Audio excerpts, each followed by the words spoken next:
ناظرین کی خدمت میں عارف کسانہ کا سلام پہنچے۔ آج 6 ستمبر اور بدھ کا روز ہے،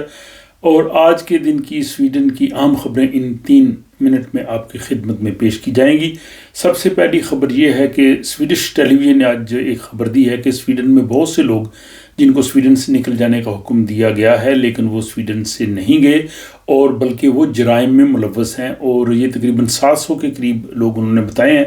جن میں سے 45 لوگ وہ ہیں جو سنگین جرائم میں ملوث ہیں۔ ان میں سے ایک شخص جو ہے وہ 2018 سے 23 سنگین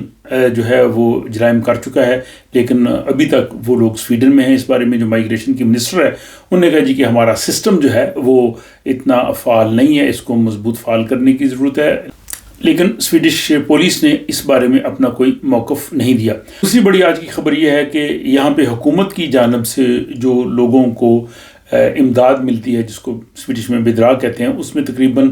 15 ارب سویڈش کرون جو ہے اس کا گھپلہ ہوتا ہے، یعنی وہ غلط بیانی کر کے حکومت سے جو ہے وہ رقوم لیتے ہیں، اور زیادہ تر وہ لوگ ہیں جو بچوں کی کیئر یا بچوں کی بیماری کی صورت میں جو ہے وہ چھٹی لیتے ہیں۔ اس حوالے سے اب جو گورنمنٹ کے ادارے ہیں، فرشیکرنگ کاسا ہے، دفتر روزگار ہے، اور جو اسٹوڈنٹس کو لون اور وظائف دیتا ہے CSN، وہ سب مل کے کوئی ایسی جو ہے وہ بنا رہے ہیں طریقہ کار تاکہ ان فراڈ کو جو ہے وہ روکا جا سکے۔ اس کے بعد خبر یہ کہ غیر ملکی پس منظر کے حامل تارکین وطن کے جو بچے سویڈن میں پیدا ہوئے ہیں، یہ ارلی جنہوں نے یہاں پہ ایجوکیشن حاصل کرنا شروع کی ہے، وہ